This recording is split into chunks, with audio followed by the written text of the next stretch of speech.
the last queen of Egypt. Alexandria woke to silence, not the calm silence of peace, but the heavy stillness that follows surrender. Roman banners hung where Egyptian symbols once stood, their red fabric catching the morning light like fresh wounds against the city's pale stone. Cleopatra watched from her palace balcony. Rome had arrived. A city under watch. Roman soldiers moved through Alexandria with disciplined indifference. They did not loot. They did not celebrate. Their restraint was more frightening than chaos. This was not a conquest. It was possession. Cleopatra understood the message clearly. Rome wanted her alive, a queen without illusions. She no longer wore ceremonial gold. Cleopatra dressed simply now, still regal, but stripped of spectacle. Power had changed shape. It no longer lived in public displays. It lived in control of perception. She gathered her remaining advisors. "The war is over," she said calmly. But the story is not. Rome could defeat armies. It could not control legacy, unless she allowed it. Octavian's calculated mercy. Octavian sent word requesting a private meeting. Not a command, a request. Cleopatra recognized the tactic immediately. Rome's greatest weapon was not violence. It was humiliation disguised as mercy. She agreed.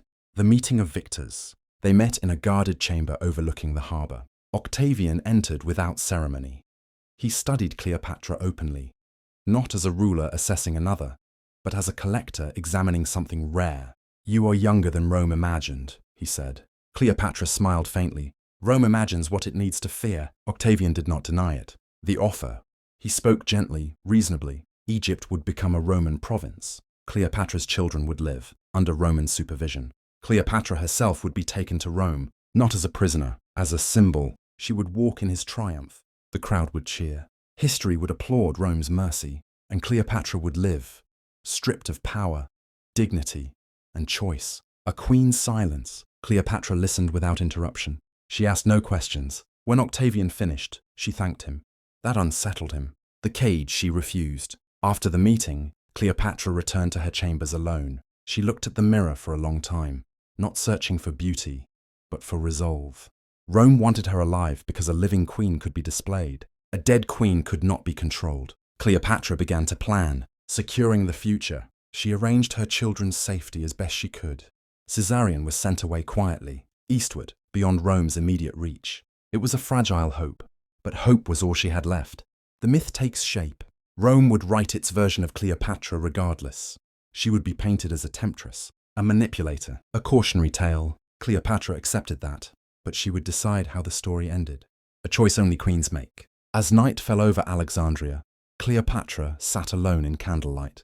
She thought of Egypt's long line of rulers. She thought of Rome's hunger. She thought of how history remembered women who lost. And she chose something Rome could not tolerate. Control. The queen who chose her ending. Cleopatra's chambers became a place of quiet preparation. Not desperation, not fear, preparation. She moved through her rooms slowly, touching objects that had once symbolized power. Crowns, scrolls, gifts from kings. None of them mattered now. Rome could take gold. It could take land. It would not take her will. The performance of submission. Cleopatra allowed Octavian to believe she was broken. She sent messages filled with gratitude and humility.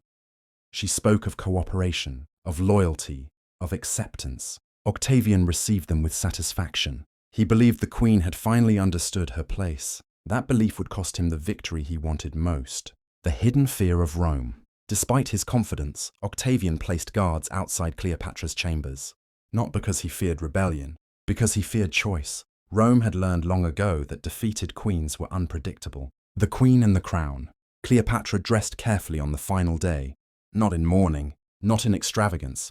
She chose the garments of Isis, white, gold-edged, timeless. She was not preparing for death. She was preparing for transformation. The lie that bought time. Cleopatra sent word to Octavian that she wished to discuss the future of Egypt. Octavian delayed his visit. That delay sealed history. The final ritual. The method was never the point. The choice was. Cleopatra ensured her death would be symbolic, controlled, unmistakable. She did not cry. She did not panic.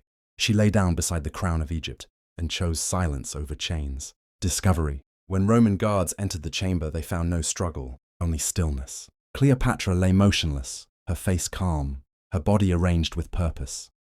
Her servants lay beside her, loyal to the end. Rome had won the war.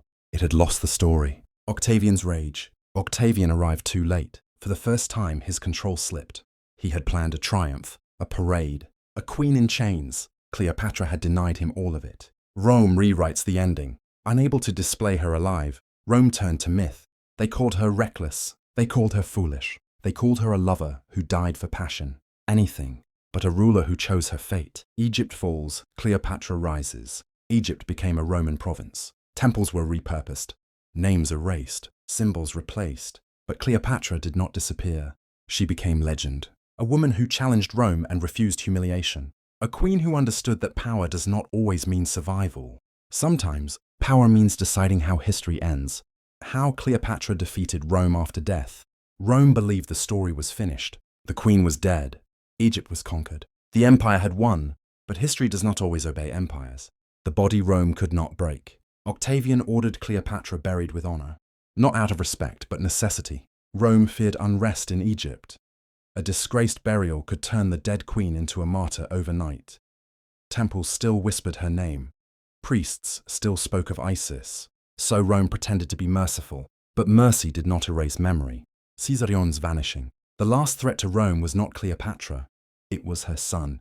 Caesarion, son of Julius Caesar, heir to 2 worlds, was hunted down and executed quietly.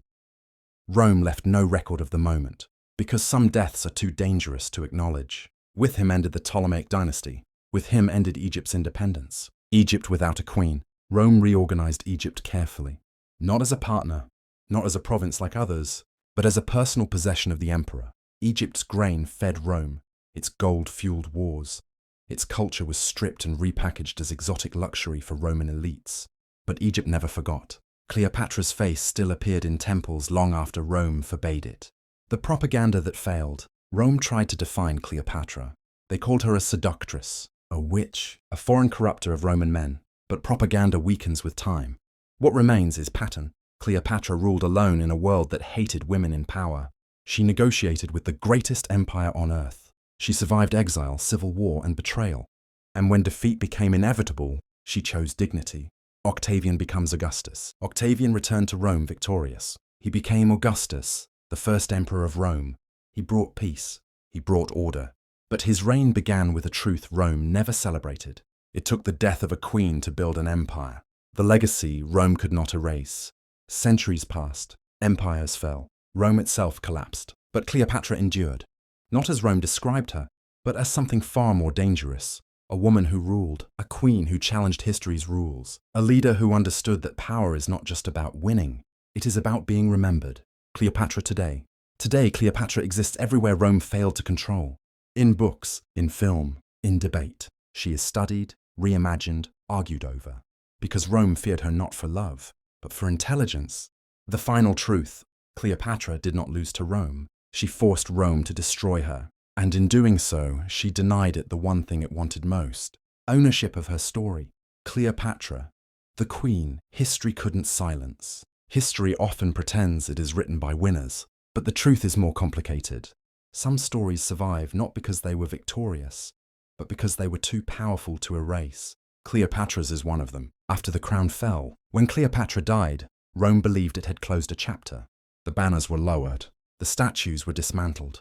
The scribes were instructed to write carefully. Egypt was absorbed. The dynasty ended. The queen was gone. But something remained. Unwritten and uncontrollable. Memory. The fear that followed Rome. Rome had defeated Cleopatra physically, but even Rome understood it had lost something intangible. Why else would it spend generations rewriting her image? Why else would it insist she was a seductress, a manipulator, a woman ruled by emotion? Empires do not attack legends unless they are afraid of what those legends represent. The truth beneath the myth. Cleopatra was fluent in languages when most rulers barely spoke one. She ruled Egypt during famine, debt, and Roman interference, and kept it sovereign longer than anyone expected. She negotiated directly with Julius Caesar and Mark Antony, not as a companion, but as an equal. And when defeat was inevitable, she chose control over captivity. That is not romance. That is leadership. Why Rome needed her to be weak. Rome's empire was built on rules that excluded women from power. Cleopatra violated every one of them. She ruled alone. She commanded armies. She shaped foreign policy. So Rome did what all threatened systems do. It reduced her story to scandal. Because a woman remembered for love is less dangerous than a woman remembered for power. The long shadow of a queen. 2,000 years later, Cleopatra still unsettles history. She appears in films, books, classrooms, debates. Her face changes. Her story shifts. But one thing never disappears. She refuses to be simplified. Empires fade. Stories don't. Rome fell. Its emperors became names carved into ruins. Cleopatra remains alive in imagination. Not because she was perfect, but because she challenged the world as it was and paid the price. The final lesson. Cleopatra teaches us something history rarely admits. Power is not just about winning battles. Sometimes, power is choosing how you are remembered. Cleopatra did not ask for sympathy. She asked to be understood. And perhaps that is why her story still demands to be told.